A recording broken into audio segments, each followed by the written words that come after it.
The chill of frozen chess. How the Packers' authority froze the Bengals' hope at Lambeau.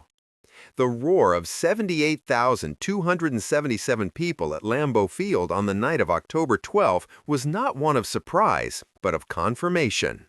The Green Bay Packers' 27-18 victory over the Cincinnati Bengals was far more than a simple W added to the win column.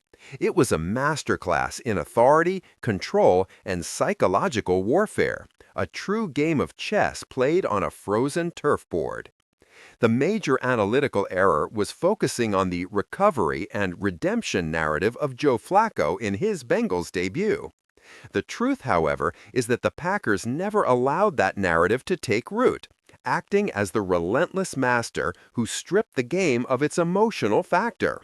If there is a power lesson in this match, it is the ability to absorb the enemy's chaos and neutralize it with the coldest efficiency. The battlefield was the temple of ice, and the Packers' system was its own stability, operating at a cadence that exhausted both the clock and the rival's patience. While all the media attention focused on the drama of the Joe Flacco trade and Cincinnati's losing spiral, Green Bay concealed its real intention, which was not spectacle but total control. The 10-0 halftime lead for the home team was not an accident, but a declaration that the game's tempo would be dictated by the ground game and the defense. The most illustrative tactical move came late in the first half. The Bengals, in an act of desperation, orchestrated a drive culminating in an attempted 67-yard field goal by Evan McPherson. What followed was the first demonstration of psychological control. The Packers used a timeout at the limit of the clock. This move, cold and strategic, not only broke McPherson's concentration, but also introduced injustice and chaos into the kickers and the opponent's minds. The subsequent field goal attempt failed. The result of the timeout was more valuable than a touchdown. It was the crippling of the opponent's morale. On the field, the hierarchy of power was clear. Quarterback Jordan Love acted as the king who commands with silent authority, without needing to overshadow the performance of his teammates. His stats, 18 of 24 passes completed for 228 yards and 1 touchdown to Tucker Kraft, are the definition of a master who seeks efficiency, not showmanship. However, the true strategist was running back Josh Jacobs. His 18 carries for 93 yards and 2 touchdowns were the relentless engine that consumed the clock and Cincinnati's spirit. Jacobs moved the pieces with the precision of a tactical ghost, ensuring ball possession and maintaining a scoring system that did not rely on risky aerial explosions. The most dangerous moment of the game for the Packers was the start of the second half, and the response they gave is the revelation of their true strength.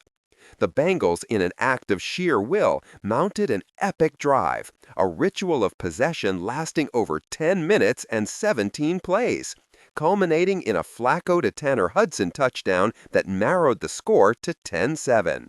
This was the expected inflection point, the moment where pressure could cause an average team to yield. But Green Bay is not average.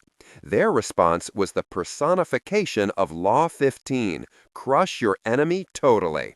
Instead of retreating or panicking, they initiated a sequence of 3 offensive drives that returned the blow with steel coldness. Josh Jacobs ran for a touchdown, making it 17-7. Then a field goal, and finally another Jacobs run, pushing the score to 24-10. The raw truth is that Green Bay allowed the opponent to attract attention with the long drive, only to reveal that their machine was superior. They turned the Bengals' moment of hope into a psychological trap, demonstrating that every small conquest by the opponent would be immediately neutralized by double the force. The climax of the match occurred in the final quarter, when the drama threatened to take over. The Bengals, in a final act of tension, cut the score to 24-18. This was the point of maximum pressure.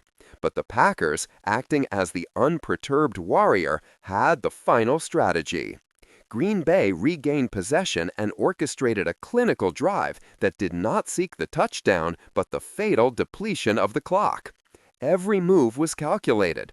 The goal was not maximum scoring, but to reduce the opponent's time window to an impossible margin.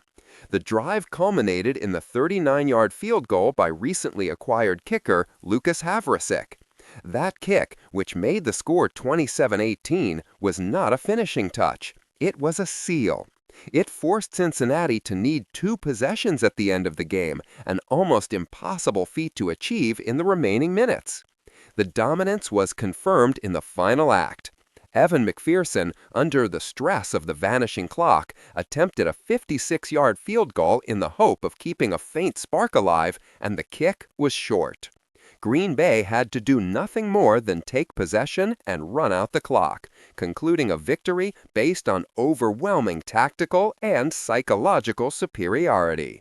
The Packers' victory with Love's modest 18 completed passes leads to a tactical conspiracy. The sage must question the apparent conservatism of the team. Why not attempt a more explosive aerial attack? The invisible manipulator, the Green Bay coaching staff, used the Bengals as a low-risk laboratory. The team relied heavily on Jacobs' ground game and ball protection, preserving the more complex playbook for tougher opponents. The victory was designed to be clinically functional, secure the W, maintain player health, and, crucially, not give scouting material to upcoming, more dangerous adversaries. The team appeared superficially dumber or more conservative than it actually is. Play the sucker. The true strength of the Packers was not displayed. It was only hinted at. The Green Bay Packers' victory is a declaration that true power in the NFL lies in control. Love and Jacobs acted as the oracle of efficiency, showing that the best way to win is to impose your will, not react to the opponents. By running out the clock and utilizing the power of their ground game and resilient defense, the Packers forced chaos upon the Bengals, causing the visiting team to become disorganized in their desperate scramble for quick points. Green Bay, therefore, assumed the form of chaos, allowing the enemy to exhaust themselves in a futile attempt at a comeback. The game is over, but the foundation for eternal dominion has been reinforced.